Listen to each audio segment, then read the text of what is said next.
So obviously there are ways to have fun besides just being on a screen.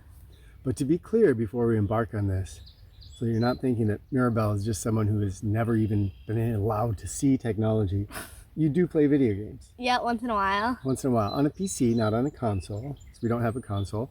But you use text on a smartphone. To text my cousins because they live really far away. Video calls. Yep. You even have an Instagram account. For Solar Hobby Horses, yeah. Your own online business on Etsy. A YouTube channel. Actually, if you count two, because I had my old one and now I have Solar Hobby Horse YouTube channel. Yeah, so exactly. But I don't really keep up my old one anymore, sadly. Okay, so yeah, maybe at some point we will. Yeah. But just to let people know, this is not a child who has never seen technology before. As we embark forward, keep that in mind. Hello, friends. You know, it seems like multiple times a week that on our YouTube channel, through our emails, we get stories from parents who are just at the wit's end with kids that are completely addicted to video games. Now, we live in a culture in which it is absolutely normal to give kids video game consoles and smartphones and all sorts of tech, highly addictive tech, without them being prepared for it. So we give this, but we don't teach the cognitive skills that children and adults need in order to deal with this tech and use it effectively and wisely. Yeah, I'll often see 2-year-olds on an iPad or something, and at that point stage, they're not even developed enough to be able to understand the concepts that are needed to actually not get addicted. Yeah, I mean, even many adults today are addicted. So if we as parents are addicted to this, how can we expect our children to not become addicted to these games and screens, media, screens in general, and the kind of hypnotic effect that they can have upon us? Today, my dad and I are going to share with you 6 steps to help your kid not get addicted to video games or help them get out of their addiction if they are. This is mostly geared toward parents, but it is useful for a ton of things, as well as if you're addicted yourself. Now, that being said, the advice we're giving today is going to be most powerful if you are starting from scratch. If you already have a kid that's addicted, yes, these things will apply. And we'll share a thought at the end that can help somebody if they're fully addicted. But if you're having kids or you're just at the point where you want to introduce this sort of technology, then you're in a great place because we're going to give you some incredible tools to make sure that addiction is not a reality in your household. So most of the methods we use today are not ones that are going to help you grow your inner self. What people often do is just take it away. So if you're having trouble with healthy food, you'll just take all of the unhealthy food out and just like cold turkey into healthy food. But this doesn't, you're never going to learn how to, with tech, not get addicted. Then that day when you do have access to tech, you're going to get addicted because you never had the chance to grow yourself enough to understand why you're getting addicted. That is the essential thing that we're trying to share in this video, is that if we get away from these methods that our culture usually uses, which is just a restriction of access in general. So if your kid's having trouble with video games, then you're probably as a parent going to go through this really tough place of taking their Xbox away and they're throwing a fit, and then you break down and give it back. and then you take it away when you get frustrated with how much they're gaming again. We're just dealing with the symptoms there. We're not realizing that there's an underlying disease that we have to deal with. And that is that children, and most of us, we don't have some basic cognitive skills that are necessary for moving through life effectively. And especially when it comes to dealing with high stress situations, with worry or anxiety, and in this case, with addiction. Yeah, especially with other more serious addictions. I mean, tech is very serious, but I mean, like drugs and stuff, you want to make sure that as your kids growing up, they're prepared, and tech is a good way to make sure that they're prepared for all of the other things. Absolutely. It's very important to make sure that you're building up for your child to be the wise one versus you. So your child is the one saying, oh my gosh, I've been on a bit too long, versus you going, you've been on for this long, you better get off right now. This seems so foreign, especially from most adult concepts, which are just that children are here for us to mold, and that they are naturally just going to misbehave, because that's what children do, and they're going to make dumb choices, and we as adults are supposed to constantly point them in the right direction. Let's face it. Be the responsible ones. Yeah. I mean, no, that's perfect. Most of us adults, we don't have it together. So our children often actually have an innate wisdom that hasn't been sucked out of them yet, or unconditioned out of them. If we can give them the tools to be self-regulating, as you said, that's essentially it. Yeah. So you make your own decisions, and you're going to make wise ones. Right. Like, I know I can trust you to make wise decisions in your life, often wiser than the ones I will make. Now, sometimes, of course, as people that are helping each other through their life journey, there's going to be times when you're going to maybe point something out to me when I'm sitting at the screen too long, or I might point it out to you, because we're all still vulnerable. But because we're all building these skills together, we are not at the mercy of those externals. It's a team-based system is what we're going for, versus a parent and then the child should obey. So today we are going to share these 6 steps with you to building up a really strong foundation and base, so you're basically proof against technology addiction. Should we do it? Yes. All right. Go. Number 1 is to create a mutual respect-based relationship with your child. This is a really tough one for a lot of parents, because most of us have grown up thinking that there's really only one way to interact with our children, and that is rewards and punishment. So they do something good, we give them some kind of a reward. They do something bad, we punish them. Like a dog. Like a dog. Yeah. Now, never mind that doesn't really mimic how our adult relationships maybe should be. You know, ideally with a spouse or your friends, you're not in a reward and punishment-based situation. But our institutions, our schools, and our workplaces are often based on this system. Now, I'm going to try to point something out here, and I want you to think about this for yourself. What this sets up. Because a lot of us can think this is how it should be done. We've got to be tough on kids, and but watch carefully. If I punish you for stuff, I'm going to say one of 2 things is going to happen. And again, think about this for yourself. If I'm successful in becoming your authority figure, and you obey everything I do, which is what a lot of parents shoot for. If I'm successful in teaching you to just obey me, I'm basically giving you the skill set to just obey. And when you're out of the house, you're going to be primed to just obey authority figures. This could be a corrupt government. This could be a cult guru. This could be a friend, a peer who thinks it's a really good idea to start a meth lab. Anybody that sees you, and it's pretty easy to spot people that are primed to just follow, sees you and says, oh, I can just bend this person around as much as I want, is going to do that to your child. So if you are successful in getting your child to obey you all the time, that's all you've taught them, is how to be a puppet to somebody else. And the next person that recognizes that in them, they will then make your child into their puppet. That's, I'm guessing, not what any of us want. Now, if I'm not successful, this is what usually happens. I'm leveraging punishments against you and just saying, you have to do this and you have to do that. You have things that you want to do.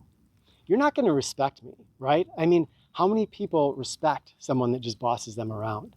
If I came into your life right now and told you, well, this is what you're going to do, this is what you're going to eat, this is what you're going to watch on TV, and this is what you're going to do with your time, and you will not look me in the eyes because you are my subordinate. Also, I feel as though generally in almost all humans, even if we don't realize it, is when somebody says, don't do this, inside of you, very small, you have this instant rebellion. Well, now I want to go do that because you told me not to. You know, you don't think that you do it, but I think it's just this instinctual thing that we all have. I would agree, and I think that's what happens in this second method, is that, go ahead. And then if we can't go do that thing because, you know, you keep telling me and stopping me, the second we get out of the house or whatever, we're going to go do it. Yes, and that's it. So your child is not going to respect you, because who respects somebody that just bosses them around all the time? But you can be sure that they're going to find ways to do things outside of your gaze. So Sneak now, over to their friend's house and game.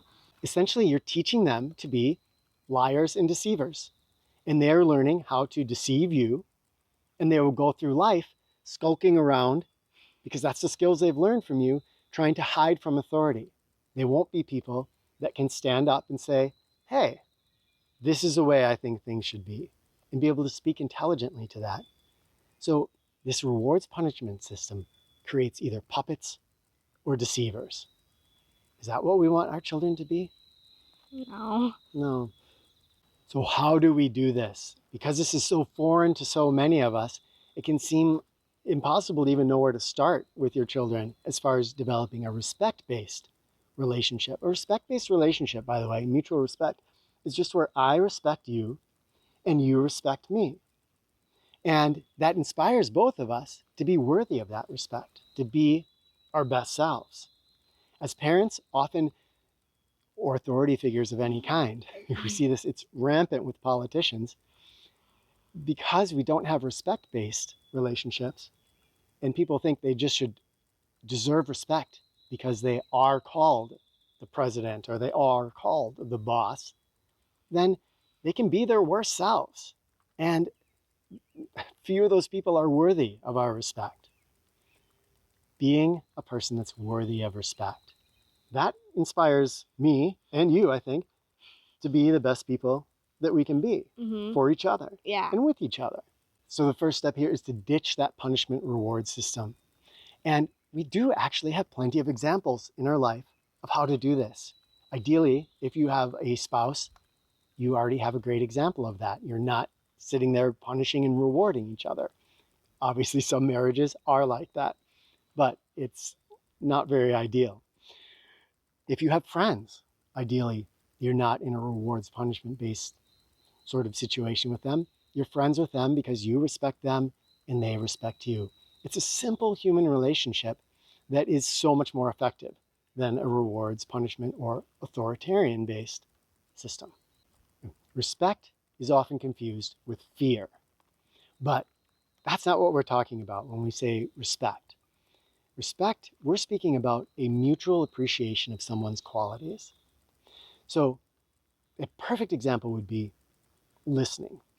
I can just try to force myself to listen to somebody, but if I respect somebody, I respect you, when you speak, I naturally am going to listen. I don't have to make an effort. If I respect someone, my appropriate actions essentially are going to naturally flow out of that respect-based relationship. So very easy, I think, correct me if I'm wrong, when I speak with you, you give me your full attention. And yes, usually. Usually. Unless I'm reading. Look me in the eye and listen to what I say and weigh it in your mind. Not because I'm an authority figure, but because I think you probably respect me. Yes, I do. And it's the same with you. So when you speak with me and you tell me things, I really listen and I really think because I respect Mirabelle. It's really as simple as that. To learn mutual respect, you want to practice it with everybody you meet. You also want to infuse every moment with it. So if I'm out in nature, I really want to try and appreciate the trees. And then I will kind of have an appreciation respect of them, and I'm not going to just go chop one down or something like that. Yeah, that's the difference between the appreciation-based respect and fear-based respect. Yeah. Which, yeah, our culture's kind of fond of the whole fear thing. But totally. We don't need to play into that. Let's empower instead of be moved by fear. All right, number 2. Number 2 is not to force your passions onto your child, but to try to discover theirs. Yeah. And yours is horses. Horses, yeah. Now, I used to be very passionate about horses, but I secretly was kind of hopeful that you or your sister would not get passionate about horses because it's pretty dangerous. But there it is. That's your passion. And so I, as a parent, need to support that passion. And I see all the time parents that they really want their little boy to be a NASCAR driver or a hockey player, whatever it's going to be. And they push their child into that instead of really looking and saying, hey, what are you passionate about? Let's explore that. And what this does is if your child has something they're really passionate about, a real world interest, they're much more likely to spend their energies on that and much less likely to get addicted to what I'm going to call manufactured needs.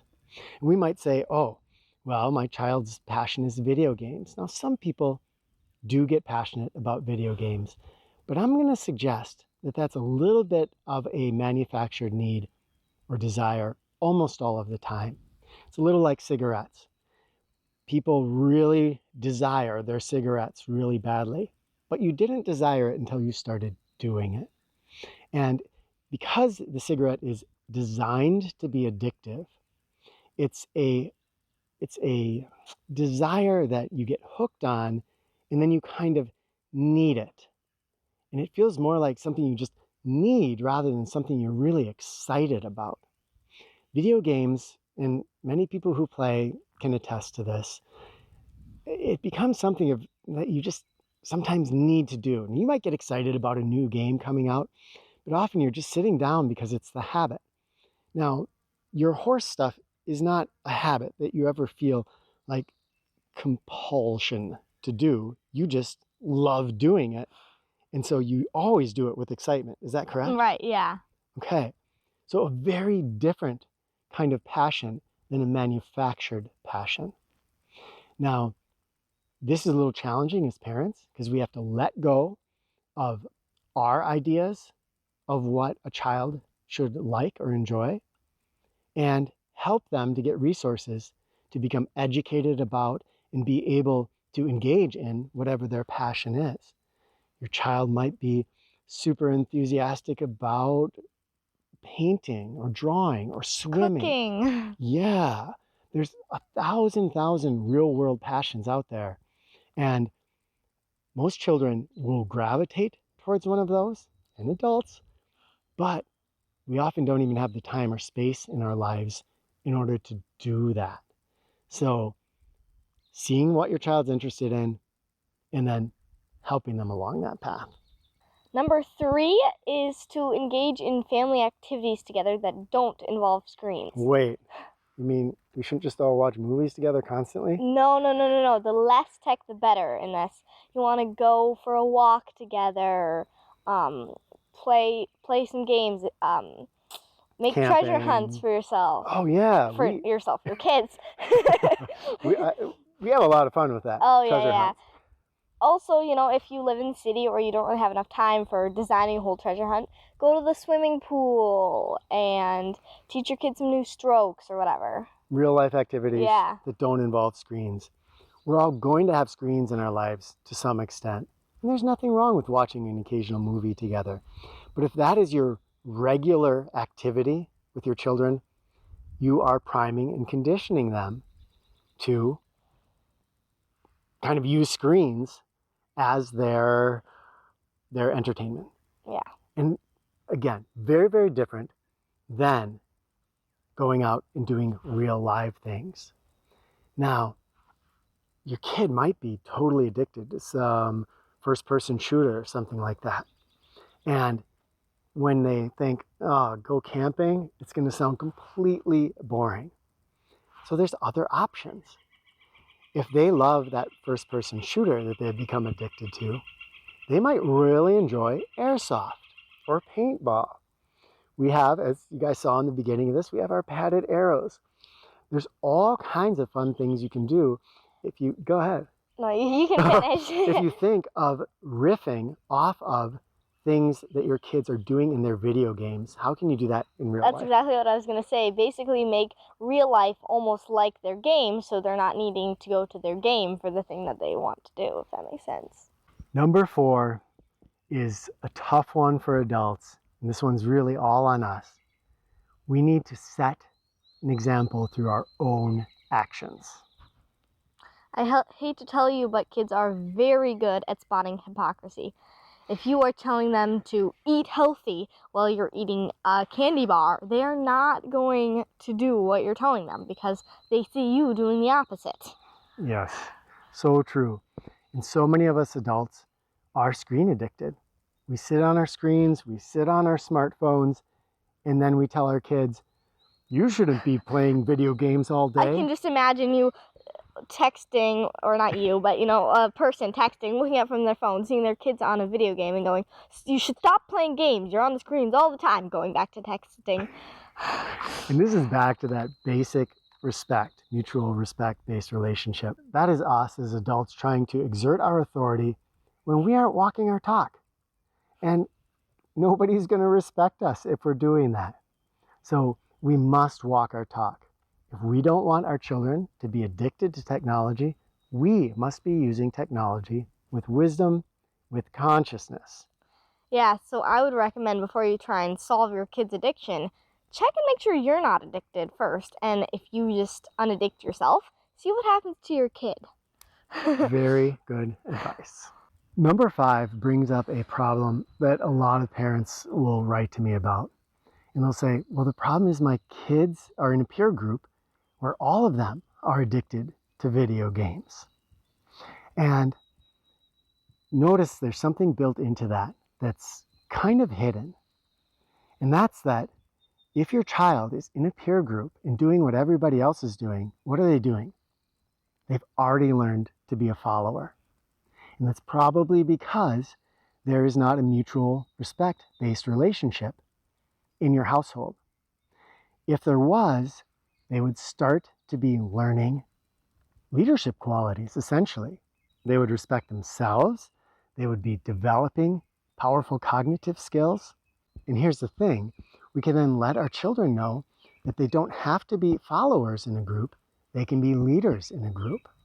So, yeah. Say you've gone out and you've done whatever, you know, it is that your kid loves in the video game, like we were talking about back in, what was the number? 4? 4, maybe? 3. Anyway, something like that. You know, say it's the airsoft. Yeah. What it's called? Yeah. Airsoft or whatever. And then they go to their friend group, and if you've been working on the leadership or mutual respect based, they'll go to their friends and say, hey, you know, whatever game they were playing that had to do with, you know, the shooting, they'd go, oh, well, I went out and I played airsoft and it was super fun. Then maybe they can get their friends to all go out and play airsoft instead of playing their games. Absolutely. That's it, essentially. Our children can be the wise ones, as you said in the beginning, that can redirect their friends.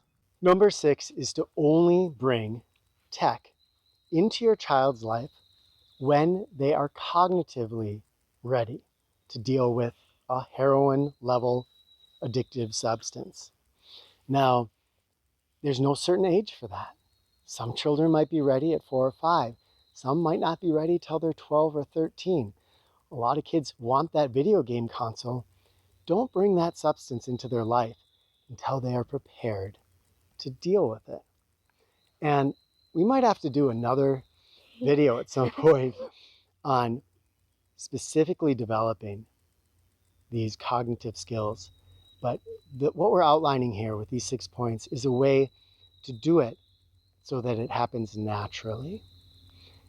Most of it comes out of that mutual respect-based relationship.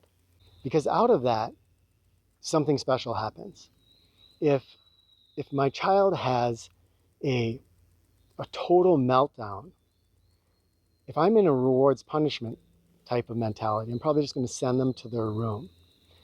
Nothing is learned. There's no growth that happens. But if I'm in a mutual respect-based relationship, when that breakdown comes, I'm going to be there with them, giving them cognitive tools to be able to get themselves out of that mental turmoil, of that emotional downward spiral, whatever it is.